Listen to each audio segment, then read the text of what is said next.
ಇಂದೇ ಡೌನ್ಲೋಡ್ ಮಾಡಿ ಮತ್ತು ನಿಮ್ಮ ನೆಚ್ಚಿನ ಶೋಗಳನ್ನು ಆನಂದಿಸಿ. ಅಬ್ಬಾ, ಈ ಮನೆ ಎಷ್ಟು ಶಾಂತವಾಗಿದೆ, ಮನಸ್ಸು ಅಷ್ಟೇ ಪ್ರಶಾಂತವಾಗಿದೆ. ಈ ದಿನಕ್ಕೋಸ್ಕರ ನಾನು ಅದು ಎಷ್ಟು ದಿನದಿಂದ ಕಾಯ್ತಾ ಇದ್ದೆ ಗೊತ್ತಾ? ಅಲ್ಲ ಜವರ, ನಮ್ಮ ಮನೆಗೆ ಬಂದು ನಮ್ಮ ನೆಮ್ಮದಿನೇ ಕಿತ್ಕೊಂಡ್ಬಿಟ್ಲಲ್ಲ. ಹುಲಿ ಹಂಗಿದ್ದು ನಮ್ಮ ಸಿದ್ದು ನಾ ಜೈಲ್ ಸೇರೋಂಗ್ ಮಾಡಿದ್ಲು. ನಮ್ಮ ಮನೆ ಮಾನ ಮರ್ವಾದೆ ಕಳೆದ್ಲು. ಸಾಲದಕ್ಕೆ ನಮ್ಮ ಮೇಲೆ ಕಂಪ್ಲೇಂಟ್ ಕೊಟ್ಟು ಪೊಲೀಸ್ನವರು ನಮ್ಮ ಮನೆಗೆ ಬರೋಂಗ್ ಮಾಡಿದ್ಲು.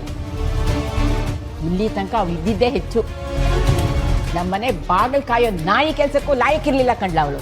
ಹೂ ಕಣವ, ಆ ಪಾರ್ಟಿ ದುರಾಂಕರ ಹೆಂಗಸ್ನ ನಾನು ನೋಡೇ ಇರಲಿಲ್ಲ ಕಣವ. ಅವಳೊಬ್ಳು ನನ್ನ ಮಗನ ಜೀವನದಲ್ಲಿ ಬರದೇ ಇದ್ದಿದ್ರೆ ಇಷ್ಟೊತ್ತಿಗೆ ನನ್ನ ಅಂತಸ್ತಕ್ಕೆ ತಕ್ಕನಾಗಿ ನನ್ನ ಘನತೆಗೆ ತಕ್ಕನಾಗಿರುವಂಥ ಒಂದು ಹೆಣ್ಣು ನೋಡಿ ಮದುವೆ ಮಾಡ್ತಿದ್ದೆ. ಏನು ಮಾಡೋಕ್ಕಾಯ್ತದೆ? ಅವನ ಮನೇಲಿ ಅದು ಬರ್ದಿತ್ತೋ ಏನೋ, ಹಂಗಾಗೋಯ್ತು ಆಟೆಯ. ಆಗಿದ್ದಾಗೋಯ್ತು ರೀ. ಸದ್ಯ ಅವಳಾಗ ಅವಳೇ ಬಂದ್ಲು, ಈಗ ಅವಳಾಗ ಅವಳೇ ಹೋದ್ಲು. ಬೀಡೆ ತೊಲಗ್ತಷ್ಟೇ ನಮ್ಮ ಮನೆಯಿಂದ. ಅವಳಾಗ ಅವಳು ಎಲ್ಲಮ್ಮಿ ಹೋದ್ಲು, ಅವಳನ್ನ ಹೋಗಂಗೆ ಮಾಡಿದ್ದು ನಾನಲ್ವೇ. ಒಟ್ಟಿನಲ್ಲಿ ಅವಳು ಹಾಕಿದ ಸವಾಲಲ್ಲಿ ಜವರೇಗೌಡನೇ ಗೆದ್ದಿದ್ದು. ಈ ಜವರೇಗೌಡನ ಮುಂದೆ ಅವಳ ಆಟ ನಡೀತದೆ ನಮಗೆ. ರೀ, ಇನ್ನು ನಾವು ತಡ ಮಾಡಬಾರ್ದು. ಆದಷ್ಟು ಬೇಗ ನಮ್ಗೆ ಇಷ್ಟವಾದ ಸೊಸೆನ ನಮ್ಮ ಮನೆಗೆ ತಂದ್ಕೋಬೇಕು. ಅತ್ತೆ, ಹಾಗೆಲ್ಲ ನೀವಿಷ್ಟಪಡೋ ಸೊಸೆನ ಮನೆಗೆ ತಂದ್ಕೊಂಬಿಡಕ್ಕಾಗಲ್ಲ. ಯಾಕೆ ಅಂದ್ರೆ ಸಿದ್ದುಗೆ ಭಾವನೆಗೆ ಏನು ಡೈವರ್ಸೇ ಆಗಿಲ್ವಲ್ಲ.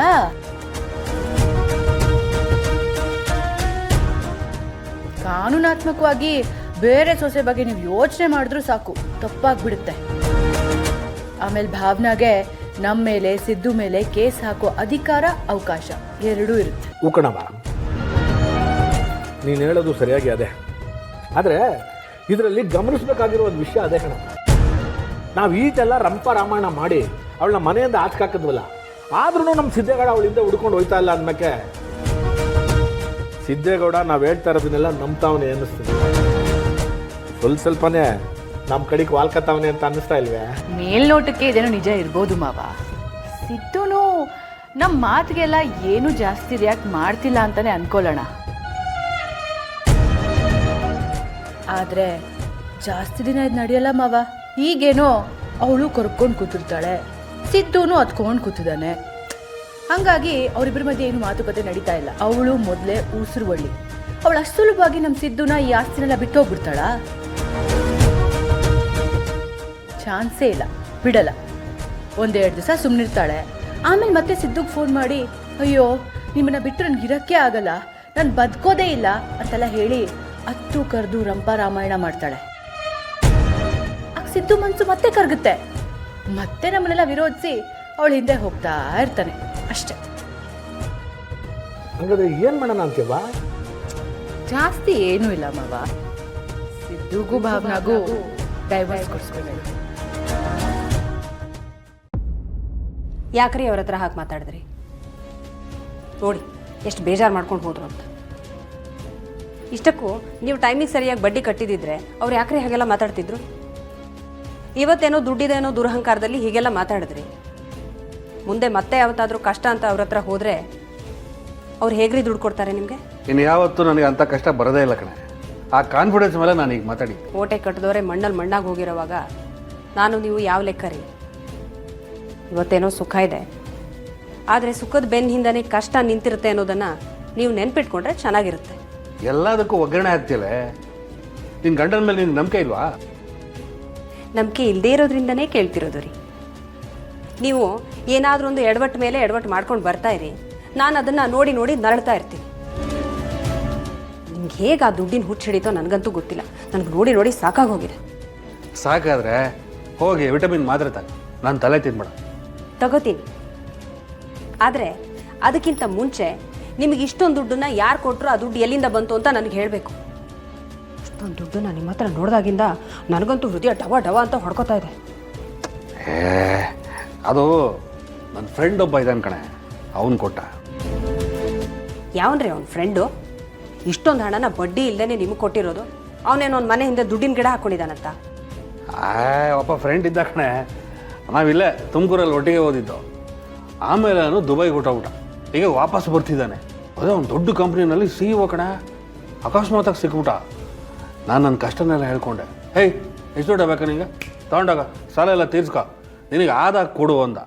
ಕೊಡದೇ ಇದ್ರೂ ನಡೆಯುತ್ತೆ ಅಂತಲೂ ಹೇಳ್ಬಿಟ್ಟು. ಈಗ ಈ ಸಾಲದ ಕಥೆ ಏನು ಮುಗೀತು?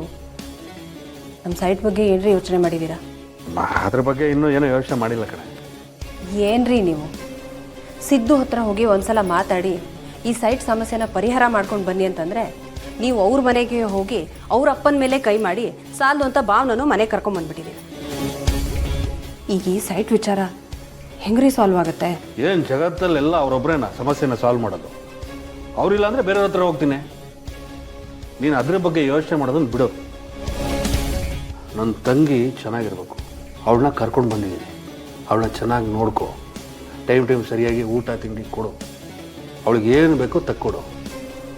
ಆದರೆ ಅವಳನ್ನ ಒಂಟಿಯಾಗಿರೋಕ್ಕೆ ಮಾತ್ರ ಬಿಡ್ಬೇಡ, ಆಯಿತಾ?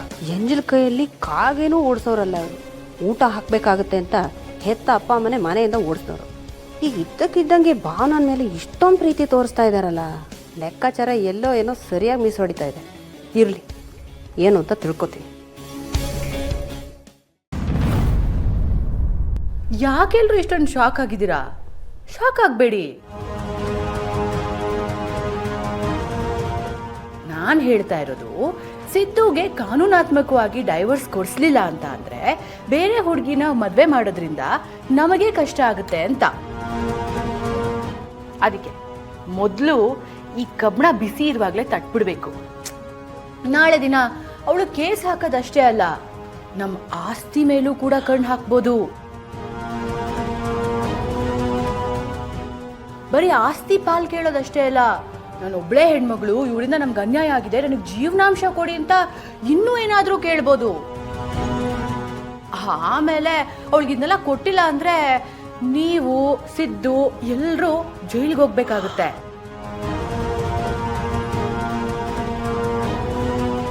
ಅದಕ್ಕೆ ಮೊದಲು ಡೈವರ್ಸ್ ಕೊಡಿಸ್ಬಿಡೋಣ ಅಂತ ಹೇಳ್ತಾ ಇರೋದು.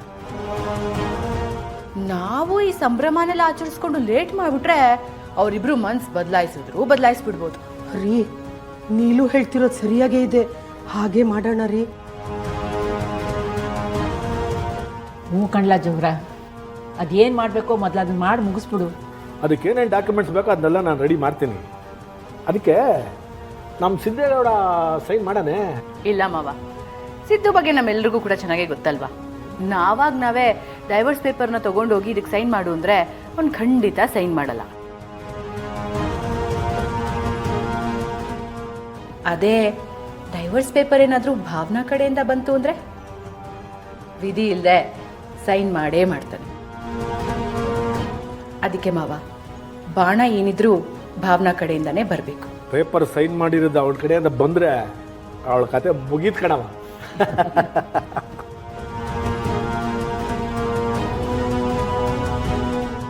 ಮಾವ, ನೀವು ಡೈವರ್ಸ್ ಕೊಡಿಸಿ, ಅದಾದಮೇಲೆ ಈ ಮನೇಲಿ ನೀವೆಲ್ಲರೂ ನನ್ನ ಮಾತೆ ಕೇಳೋ ಹಾಗೆ ನಾನು ಮಾಡ್ಕೋತೀನಿ. ಲಕ್ಷ್ಮೀ ನಿವಾಸ